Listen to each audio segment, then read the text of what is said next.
welcome back to my channel. If you're new here, hello, my name is Diane and welcome to my channel. So today is going to be a little bit of a different video, but it has been highly requested and I think we're just going to get started. For those of you that aren't regular watchers and you just clicked on this because you watched my last video, I'm going to be answering all of your questions about being in MLT and like about my career and all that stuff, because ever since I posted my medical laboratory technologist video, I've been getting so many questions and comments, Facebook, Twitter, Instagram. So I was just flooded with so many different questions, so many different personal stories. So I posted a poll on Instagram and I asked you guys to send me all of your questions, and I got a lot of them, which were really good questions, and then I got a lot of like unrelated questions. First question is, do you really love your job? Is it really awesome? Yes, I love my job. It's awesome, but I don't think that it's for everybody. I think that goes with every single job. Like a business job is not for everybody. I think I'm pretty biased answering that question though, because I mean, it is my profession. So yeah. What do you do as a med lab technician and what course did you take to be one? Okay, I'm gonna correct you there. I'm not a technician, I'm a technologist. A technician is something different in Canada. I am a medical laboratory technologist, and what I do, I think you're gonna have to watch my other video for that, because that's gonna be way too long of a question to answer here. But basically I analyze samples, send out results. That's like, there's like so much more to it, but that's like the basis of what I can tell you. So what is the starting salary and experience salary?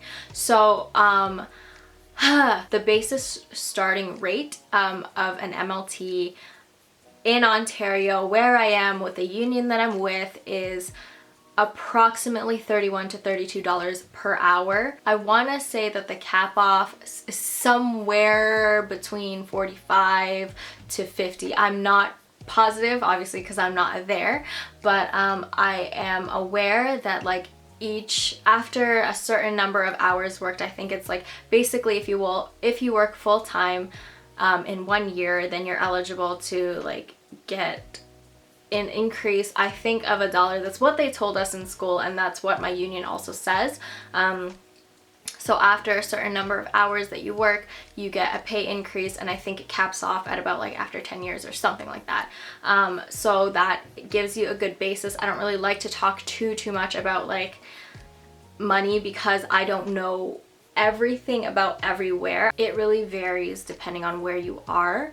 I know that that's with like hospital pay, and I think with private labs you get paid less. And I think it all depends on your preference. What I've heard through the grapevine of some of my friends applying for like a private lab and stuff like that, they make a little bit less. So you're looking at about starting at 24 to sometimes 28 versus like, you know, within a hospital, which is the facility that I work in. Also, please keep in mind these are Canadian dollars. Okay, what is the hardest part of your job? The hardest part of my job is probably the shift work. I think a lot of people really like having, you know, a routine, and a lot of people like to work Monday to Friday, have the weekends off, and know exactly what time you're gonna work every single day, and then you can plan your whole life around that. I think the hardest part about mine is just like the scheduling. Like if you want a certain weekend off, you have to like, you know, make arrangements, but it also allows for flexibility. You know, that means like some days I get, like for today, for example, it's a Tuesday and I have Tuesday off. So it's easier for me to schedule appointments with my doctor, or like car appointments or whatever. Like whatever is not open on weekends, it's easier, but it also is harder for me to get together with friends that basically all of my friends that aren't in med lab are working 9 to 5 Monday to Friday, and I have like every other weekend off, or I'm working every single weekend until Christmas. So it's hard to kind of like get together with everybody, but I mean, it's not too bad. How many hours a week do you work? It really depends on where you work. I said, for example, like I don't want to talk too much about like me personally where I work, but I do work a fair amount of hours currently. I pick up a lot of shifts from people that need the day off or need a week off, so I do work more than just like, you know, like 2 shifts a week. But I think throughout the summer especially, and when I first got hired, I definitely worked as if I was full-time. And also another part to answer that question before, what is the hardest part? Sometimes, you know, a lot of people that work Monday to Friday work the 5 days straight and then get the 2 days off. But sometimes in my job, you will work like 7 days straight or 8 days straight and then get like 3 days off. So again, it's scheduling. How long after graduation were you able to find a job as an MLT? I didn't even graduate yet when I got the job. I think. Yeah, let me see. When I went to the interview, I hadn't even written my CSMLS yet, and I didn't even graduate. No, like I got the job before I graduated, and then I started working before I knew that I passed the CSMLS National Board exam, and then once I got certified, so I worked as an unregistered technologist for just a little bit, and then I got my certification, and then I became a registered technologist, which means that you get paid a lot more. So thank you. Next. Should I take grade 12 physics and calculus for the med lab program at UOIT? I don't know what the curriculum needs now. That's something you're gonna have to go and look at the program map for, but I don't know if this helps at all. When I applied for UOIT, I didn't need calculus and I didn't need physics. Oh my god, it's been so long since I've been in high school. I had advanced functions and I also took data, statistics or whatever. So that's like the only math I took. I did not take calculus, I did not take physics. What time do you get up to go to work? It depends. The earliest I wake up is 4. If I work at 6, because my workplace is not in the same city that I live, I do make about a 25 to 30 minute commute, so it's not bad. It depends. So if I have to shower in the morning, then I wake up like at 4. If I don't have to shower in the morning, if I showered at night, I wake up at 4:30. So it kind of goes subsequently like that for every shift I have to work. So when I work at 7, I wake up at 5:30. When I work at 8, I wake up at 6:30.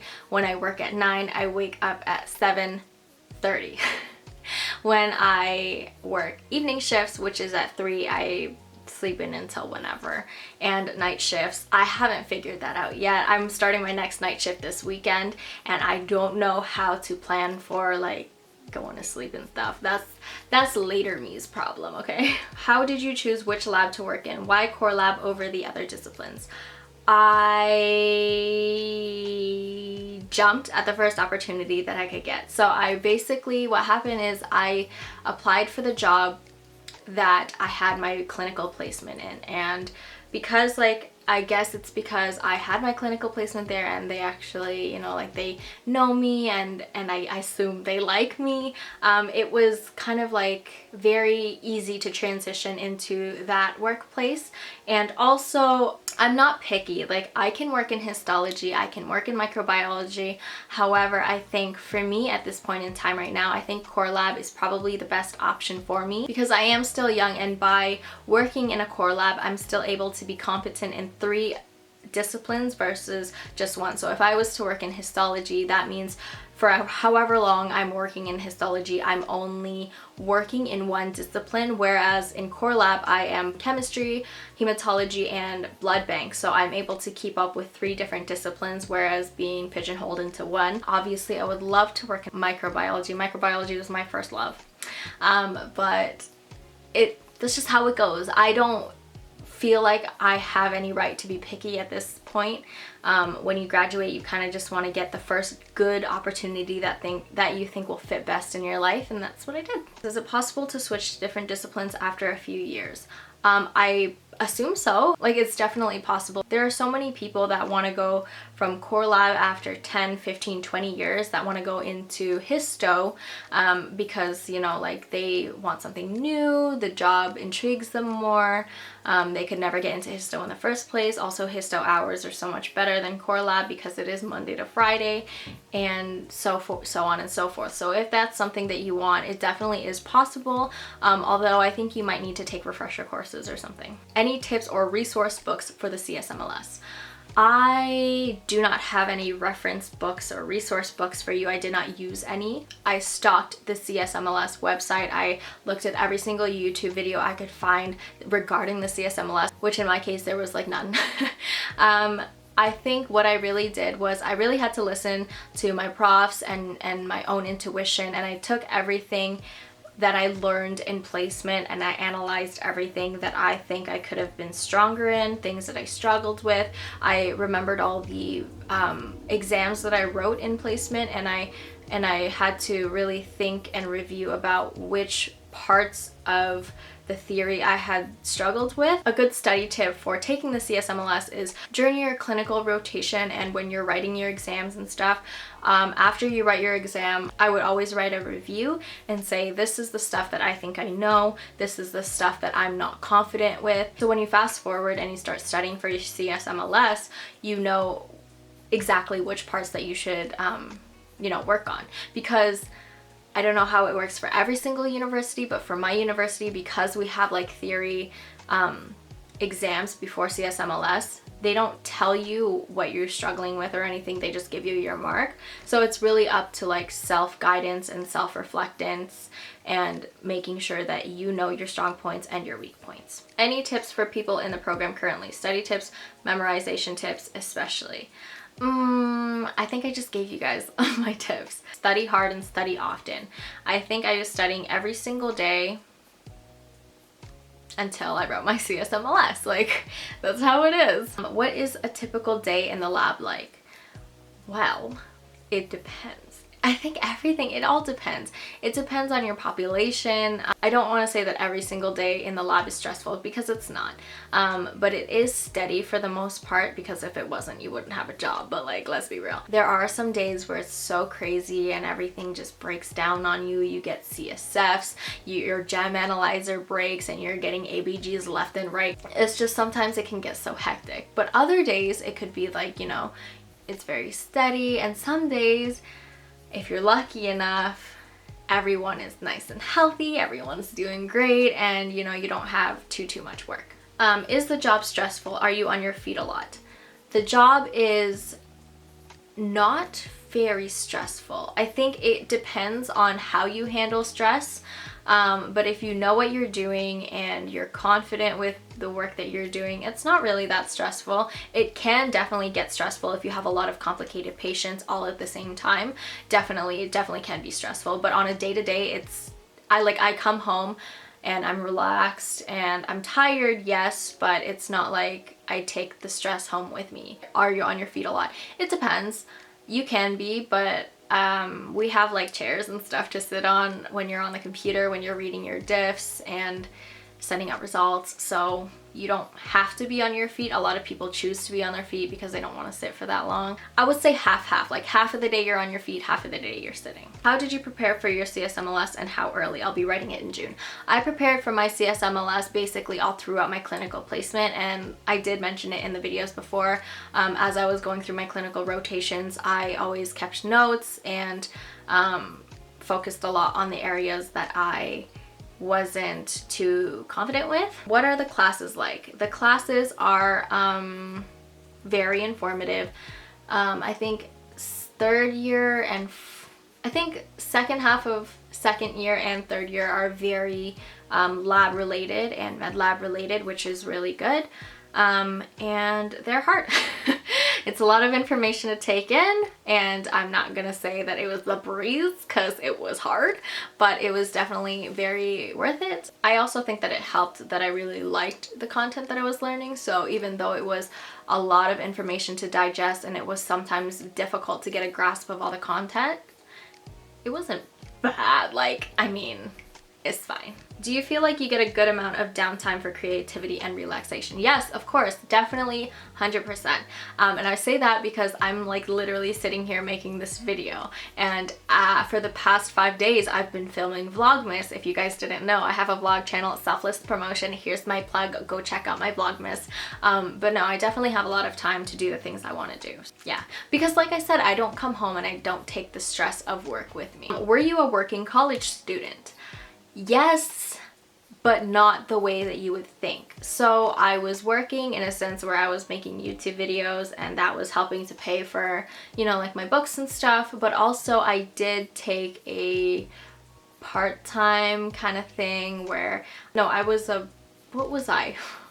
I was a social media intern for the company that I was renting at, and it was like $400 a month for like not too much work, so I could definitely focus on school while making videos for the company at the same time. But I don't think I could have managed like a full part-time job and studying at the same time. What prerequisite subjects did you take in grade 12 for MLT? Again, that's gonna have to be something that you guys look at on your own in the program map, because everything changes, and I graduated this year. So when I applied for it, you have to keep in mind that was 5 years ago.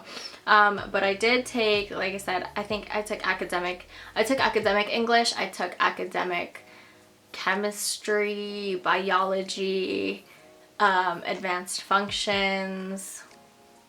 I don't know. I think I needed to have, I don't remember at this point. I'm really sorry. It's been so long. Does your boyfriend work in the same field? That's a good question. He does not, no. He is a businessman, and I'll just leave it at that because I don't think he wants me to like divulge his personal information on YouTube. How much from what you learned in college translates to what you're doing in your job now? 100% all of it. Because my program was so focused on the job. It's a specialized course, so it's not like you're learning health science and then you have to master's in something. It's basically like doing a master's in a sense, where you're taught everything you need to know about the job and how to do the job right and all the theory and everything like that. So 100% everything I learned in university is translatable into the job I'm doing now.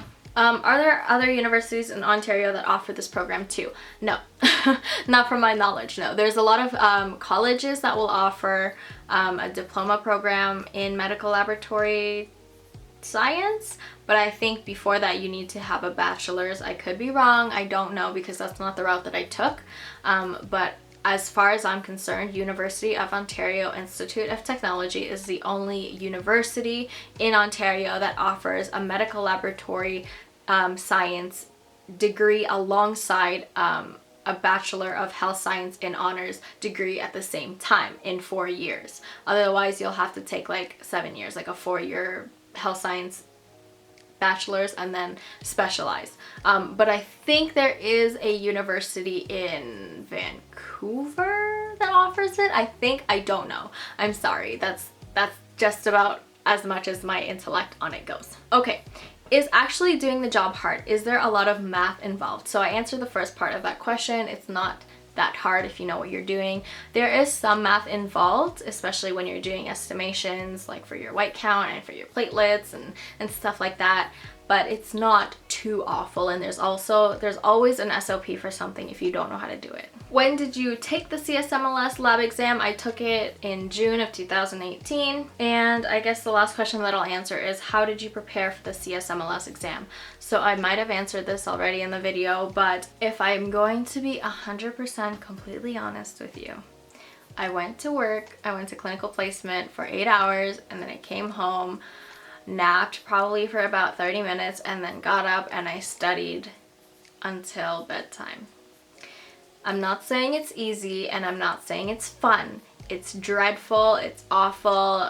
You don't forget to take a mental health day, because I definitely took a couple of those, but it definitely will be worth it. And I think it helps that when you go to placement, you're learning everything that, well, I mean, if you do it right and if you actually take your placement seriously, then you're gonna learn everything in your theory so much better, because you'll be able to like think about it the way that you did it in lab, and then you'll look at it in theory and be like, okay, that makes sense. It's one thing to say, okay, don't analyze a specimen when it's hemolyzed for potassium, but then it's another thing to see it in real life, and it's to see it in the lab, and you see a serum tube that's like hemolyzed bright red. Something in your mind is like, oh, you don't want to analyze that for potassium because so and so, you know? So definitely when you're in your clinical rotation, don't slack off, do all the maintenance, do everything they tell you to do.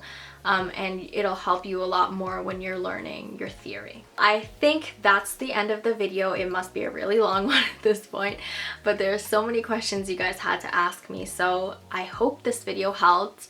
And if there somehow happens to be any question that I didn't touch on, or you're still confused and you want to ask questions, go ahead and comment down below. You can check out my Instagram and maybe send me some more DMs, or hopefully I'll post another Q&A and you can ask your questions there. And also don't forget to check out my vlog if you guys are interested in me and my life. I don't know how long it's going to take me to edit this video, to be honest, but hopefully not too long, because you guys have been asking me so many questions. So thank you guys so much for watching this video, and I'll see you guys in my next one. Bye! Natural disasters, my baby has been around for me. Kingdoms are falling, angels be calling, none of that could ever